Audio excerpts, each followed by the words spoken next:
नमस्कार दोस्तों, मेरा नाम अविनाश है और आप देख रहे हैं दोस्तों लर्नर्स अड्डा। दोस्तों, इससे पिछले वाले वीडियो में हम लोगों ने फाइल राइटर क्लास और फाइल रीडर क्लास के बारे में डिस्कस किया था और साथ ही साथ हम लोगों ने फाइल राइटर और फाइल रीडर क्लास के हेल्प से कैसे रीड और राइट किया जाता है इसके बारे में हम लोगों ने डिस्कस किया था। और हम लोगों ने कैसे एक फाइल से दूसरे फाइल में कॉपी किया जाता है कंटेंट, इसके बारे में भी हम लोगों ने प्रोग्राम किया था। ओके दोस्तों, आज का जो वीडियो है ये है आपका ऑब्जेक्ट इनपुट स्ट्रीम और ऑब्जेक्ट आउटपुट स्ट्रीम क्लास के ऊपर। ओके कि किस प्रकार हम ऑब्जेक्ट को फाइल में या डेस्टिनेशन सोर्स में जाकर हम राइट कर सकते हैं, ठीक है, और उसके लिए क्या क्या क्राइटेरिया होती है, इन सभी के बारे में हम लोग आज बात करने वाले हैं। ओके दोस्तों, तो चलिए स्टार्ट करते हैं। तो जैसा कि आप स्क्रीन पे देख रहे हैं, ऑब्जेक्ट इनपुट स्ट्रीम और ऑब्जेक्ट आउटपुट स्ट्रीम। अगर ऑब्जेक्ट आउटपुट स्ट्रीम की अगर हम बात करें तो ये जो क्लास है ये ऑब्जेक्ट आउटपुट स्ट्रीम जो इंटरफेस है उसको ये इम्प्लीमेंट्स करता है, ठीक है। और ये ऑब्जेक्ट के स्टेट को राइट करने का काम करता है। मतलब एक ऑब्जेक्ट में मान लीजिए आप एक डेटा भी रख सकते हैं, दो भी रख सकते हैं, तीन चार, जितना चाहे उतना कंटेंट को आप रिकॉर्ड को स्टोर कर सकते हैं। सपोज कीजिए आपने एक पूरा स्टूडेंट का डिटेल को ही आप ऑब्जेक्ट के फॉर्म में स्टोर करना चाहते हैं फाइल में, तो उसका नेम, एड्रेस, उसका रोल नंबर, उसका क्वालिफिकेशन, उसका एज, आप सारा कुछ क्या कर सकते हैं, एक ही बार में फाइल में राइट कर सकते हैं। Okay, with the help of object output stream class. Okay, तो object input stream and object output stream classes are use to store objects state permanently in a files. Okay, और आप इसको network में भी transfer कर सकते हैं दोस्तों, एक कंप्यूटर से दूसरे में रिमोट के रूप में, रिमोट कंप्यूटर पे भी आप भेज सकते हैं। Object output stream class is जो सब class of object output interface. It implements below method. Okay, right object वगैरह हम लोग देखेंगे कि कैसे ये काम करता है। देखिए, ये जो मेथड है राइट ऑब्जेक्ट, ये क्या करता है, जितने भी सीरियलाइज्ड ऑब्जेक्ट हैं किसी भी क्लास के, उसको फाइल में स्टोर करने का काम करता है, राइट करने का काम करता है। होता क्या है, अगर आपने सीरियलाइज नहीं किया अगर क्लास को, तो नॉट सीरियलाइजेबल का जो एक्सेप्शन है वो आपका जनरेट हो जाता है। ओके दोस्तों, तो ये आपको ध्यान रखना पड़ता है जब भी आप राइट ऑब्जेक्ट यूज करें, तो आईओ एक्सेप्शन को हैंडल करना है सबसे पहली बात तो, और नहीं तो सीरियलाइजेबल का आपका एक्सेप्शन आना तय है। ऑब्जेक्ट इनपुट स्ट्रीम अगर बात करें तो ये उल्टा करता है, ये सीरियलाइजेबल को डीसीरियलाइजेबल करता है। मतलब ऑब्जेक्ट को ओरिजिनल फॉर्म में लेकर आता है और फिर हम उससे वैल्यू को गेट करके अपने आउटपुट स्क्रीन पर दिखा सकते हैं। आप दूसरे वर्ड में ऐसे बोल सकते हैं दोस्तों कि ऑब्जेक्ट इनपुट स्ट्रीम जो क्लास है ये एक्चुअली में रीडिंग पर्पस के लिए यूज किया जाता है। किसको रीड करेगा? ऑब्जेक्ट को। ऑब्जेक्ट जिस टाइप का होगा उसको उसी टाइप के ऑब्जेक्ट में स्टोर हमें करना है। ओके, और ये जो वहाँ पे जो फंक्शन यूज करते हैं वो कौन सा है? Read object. अब देखिए यहाँ पे कुछ रूल है कि कैसे जो है किसी ऑब्जेक्ट के स्टेट को हम लोग सेव कर सकते हैं किसी फाइल में। तो राइट और send object to external world, okay, it must be Java dot I O serializable interface type. मतलब क्लास में आपको क्या होना चाहिए? सीरियलाइजेबल इंटरफेस को इम्प्लीमेंट किया होना कंपलसरी है। एक्चुअली में होता क्या है, सीरियलाइजेबल आपका एक मार्कर इंटरफेस है, ठीक है। कुछ इसको कुछ स्पेशल परमिशन दिए गए हैं, ठीक है, जो JVM की तरफ से ही इसे परमिशन है और डायरेक्ट आप अपने प्रोग्राम में इसको यूज़ कर सकते हैं। अगर आप इसके अंदर में डिटेल में जाएंगे तो मार्कर इंटरफेस एक ऐसा इंटरफेस होता है जिसके अंदर कोई मेथड्स नहीं होता है दोस्तों। उसका परमिशन, उसका डेफिनेशन जो है डायरेक्ट JVM में लिखा हुआ है और वो कोई ना कोई परमिशन प्रोवाइड करता है किसी न किसी क्लास को। ओके, ऑब्जेक्ट के स्टेट को क्या करता है, वो परमिशन प्रोवाइड करवाता है JVM की तरफ से, ताकि उस ऑब्जेक्ट को आप सेव कर सकें। ये पर्पस होता है इसका। यानी जब भी आप ऑब्जेक्ट आउटपुट स्ट्रीम क्लास का यूज कर रहे हो तो क्लास को सीरियलाइजेबल कंपलसरी करना है दोस्तों। इस चीज़ को आपको हमेशा याद रखना है। ओके, अब बात करते हैं constructor to create above two classes object हम लोग यूज करेंगे इसमें। देखिए, अगर नहीं यूज करते हैं तो जैसा कि आप स्क्रीन पर देख रहे हैं, नॉट सीरियलाइजेबल एक्सेप्शन जो है राइट मेथड जो है आपका थ्रो करता है। अब थोड़ा ऑब्जेक्ट इनपुट स्ट्रीम के बारे में अगर हम लोग बात करें तो are object input stream and object output stream are can not connect to source और डेस्टिनेशन डायरेक्टली, ठीक है। होता क्या है, जैसे अगर हम याद करिए कि फाइल इनपुट स्ट्रीम वाली जो हमने क्लास में और फाइल आउटपुट स्ट्रीम वाली क्लास के थ्रू हमने जब राइट किया था तो हम क्या कर रहे थे, डायरेक्ट उसमें फाइल का नाम पास करते रहे थे। लेकिन यहाँ पे ऐसा नहीं है दोस्तों। यहाँ पे क्या है, आपका जो ऑब्जेक्ट आउटपुट स्ट्रीम क्लास है उसके कंस्ट्रक्टर में फाइल आउटपुट स्ट्रीम के ऑब्जेक्ट को पास करना है, तभी आप फाइल का नाम दे सकते हैं। ओके, और यही केस जो है डेटा इनपुट स्ट्रीम और डेटा आउटपुट स्ट्रीम के केस में भी होता है।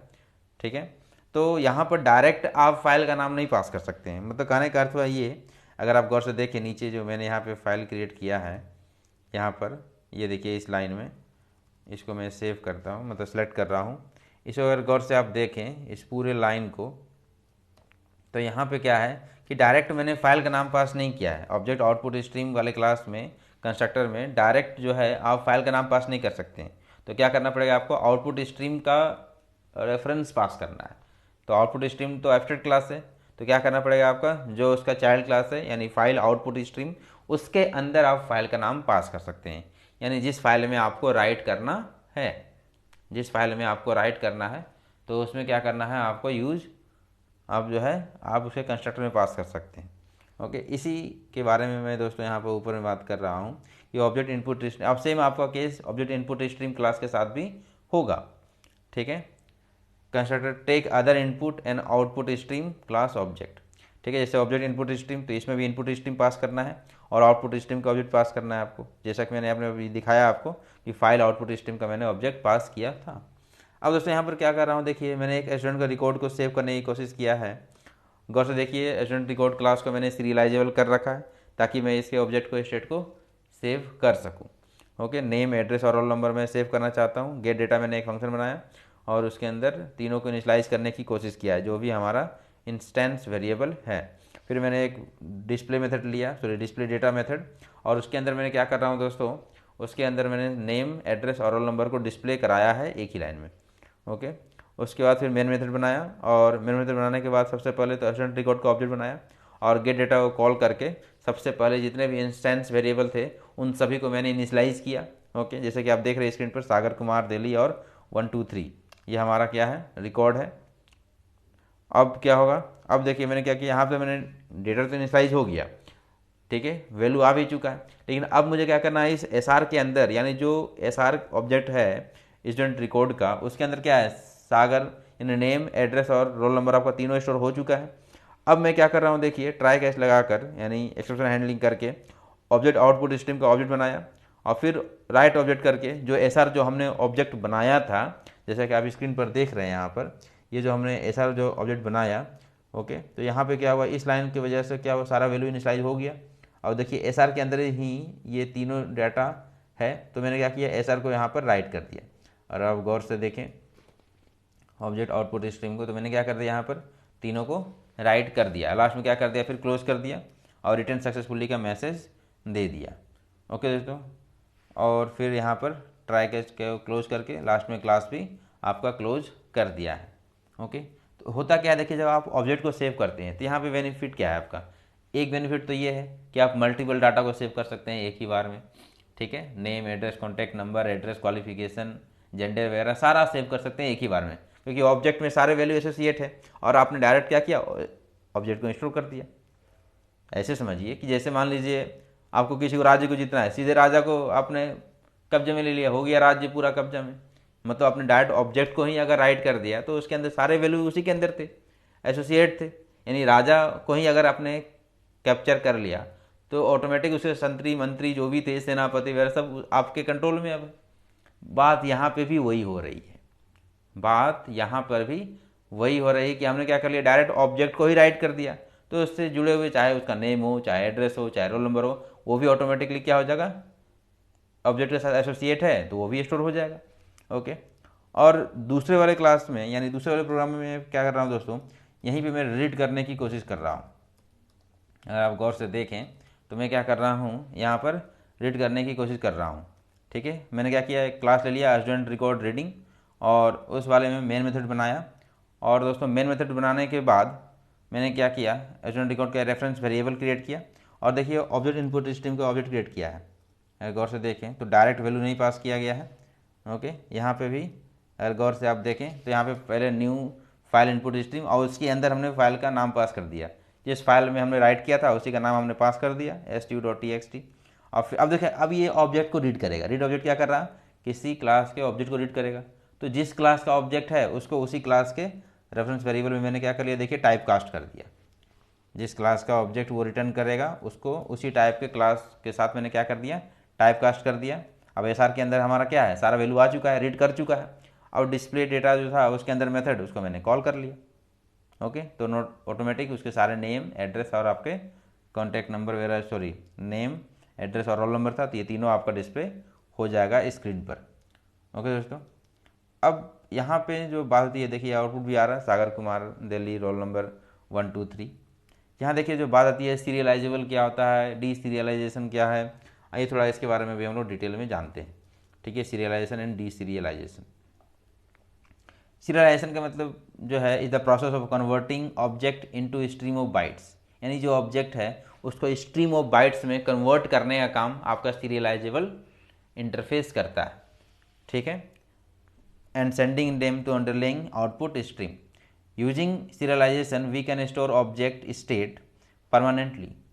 ठीक है, मतलब अब देखिए आपने सेव कर दिया डाटा, सागर कुमार नेम, फिर एड्रेस में आपने दिल्ली ले लिया 1 2 3, तो ये अब सेव हो गया परमानेंटली। अब ये डिलीट होने, जब तक आप नहीं डिलीट कर देंगे तब तक ये डिलीट होने वाला नहीं है। जब तक आप नहीं डिलीट करेंगे तब तक ये डिलीट होने वाला नहीं है, इसलिए क्या हो गया, सेव हो गया परमानेंटली। डी सीरियलाइजेशन जो होता है दोस्तों, ये उसका उल्टा होता है। ठीक है, डी सीरियलाइजेशन जो होता है ये उसका उल्टा होता है। वो क्या करता है, जो स्ट्रीम ऑफ बाइट्स है उसको ये रियल ऑब्जेक्ट में कन्वर्ट करता है। जो स्ट्रीम ऑफ बाइट्स जो आपने ऑब्जेक्ट को सेव किया था स्ट्रीम ऑफ बाइट्स बनाकर फाइल में, उसको क्या करता है, रीड ऑब्जेक्ट उल्टा करता है। That is called D serialisation. D serialisation is the process of converting stream of bytes into original object. Okay, original form में आपको कन्वर्ट कर दिया। एक तरीके से कह सकते हैं इंक्रिप्शन और डिक्रिप्शन। इंक्रिप्शन मतलब राइट ऑब्जेक्ट का काम कर रहा है इंक्रिप्शन, रीड ऑब्जेक्ट का काम जो कर रहा है वो डिक्रिप्शन का काम कर रहा है। Read object of object input stream. ठीक है, only java.io serializable types object are serialized and serializable is a marker interface. जैसा कि मैंने पहले भी बताया दोस्तों, इसके अंदर कोई मेथड वगैरह होता नहीं है, लेकिन इसको कुछ स्पेशल परमिशन वगैरह दिया हुआ है जो कि ये JVM से डायरेक्ट इसको अलाउ है। इट प्रोवाइड्स स्पेशल परमिशन और identity to JVM to serialize object, यानी स्ट्रीम ऑफ बाइट्स में कन्वर्ट करने के लिए ये क्या करता है, JVM तरफ से इसको स्पेशल परमिशन अलाउ है। If the given object is not of type serializable interface then write object will throw unchecked exception. उस एक्सेप्शन का नाम क्या है, java.io not serialisable exception. Okay दोस्तों, आइए अब इसी चीज़ को हम लोग प्रैक्टिकल से समझते हैं। ओके दोस्तों, तो ये जो दोनों क्लास जो मैंने यहाँ पे दिखाया दोस्तों, ऑलरेडी मैंने प्रैक्टिकल करके रखा है सारा, ताकि टाइम सेव हो जाए। ओके, अगर आप यहाँ पे देखें गौर से, तो यहाँ पे देखिए इस वाले में स्टूडेंट रिकॉर्ड में मैं क्या कर रहा हूँ, नेम एड्रेस वही सेम जो है कोड मैंने यहाँ कॉपी पेस्ट किया है दोस्तों। ठीक है, एक्चुअली मैंने यहाँ से कोडिंग करके फिर वहाँ पे पेस्ट किया है। तो अब मैं क्या कर रहा हूँ, इसको रन कराता हूँ, नाम वगैरह चेंज कर देता हूँ। ठीक है, क्योंकि सागर तो ऑलरेडी है रजिस्टर, इस पर मैं कर देता हूँ यहाँ पर RAVI Ravi Singh SINGH। Okay, और यहाँ पर इसका एड्रेस मैं चेंज कर देता हूँ। ठीक है, एड्रेस में इसका चेंज करके साकेत कर देता हूँ, SAKET साकेत, और रोल नंबर जो है 111। ओके दोस्तों, तो ये गेट मेथड को कॉल करेगा, और जैसे ही गेट मेथड को कॉल करेगा सारे इंस्टेंस वेरिएबल हमारे इनिशियलाइज हो जाएंगे और SR के अंदर स्टोर हो जाएंगे। अब मैं क्या कर रहा हूँ, SR को डायरेक्ट मैं राइट कर रहा हूँ।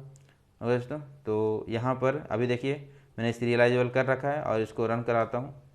ठीक है, यहाँ पर रन कराया तो होगा क्या दोस्तों, ये जाकर देखिएगा वो लर्नर्स अड्डा के अंदर जो है, ये जिस प्रोजेक्ट में है, ये प्रोजेक्ट है आपका ये कोर जावा ऐप, तो उसी के अंदर ये STU ऑब्जेक्ट बन गया होगा और सेव भी हो गया होगा। ओके, तो चलते हैं हम लोग यहाँ पे आ गए, और ये देखिए कोर जावा ऐप, इसको हम ओपन कर लेते हैं, और ये देखिए हमारा STU बन भी चुका है फाइल। इसको ओपन करते हैं, ये देखिए इस फॉर्म में ओपन हो रहा है। ओके, तो आप देख रहे हैं क्या क्या है, ओरिजिनल फॉर्म में ओपन नहीं हो रहा है। क्यों, क्योंकि ये ऑब्जेक्ट को दोस्तों आपने राइट किया है, तो ऑब्जेक्ट आपको जो है क्लियर फॉर्म में नहीं दिखेगा, ये आपको इनक्रिप्टेड फॉर्म में दिख रहा है। ओके, ठीक है, तो यहाँ पे क्या है, आपका सिक्योरिटी भी बढ़ गया है। देखिए साकेत, रवि सिंह दिख रहा है, बाकी चीज़ें नहीं दिख रहा हमें। तो अब मैंने इसे बंद कर दिया और मैं अब चलता हूँ रीड की ओर। ओके, तो रीड के लिए दोस्तों मैंने ये स्टूडेंट रिकॉर्ड रीडिंग करके बना रखा है।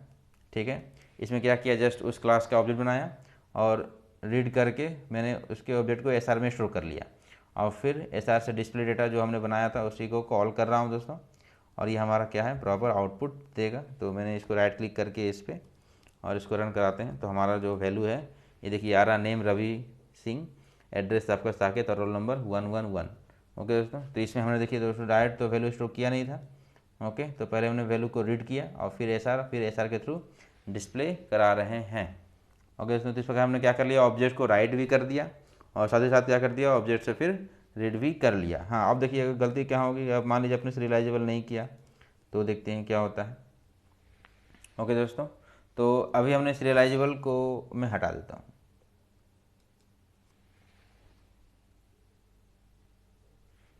सीरियलाइजेबल को मैंने हटा दिया।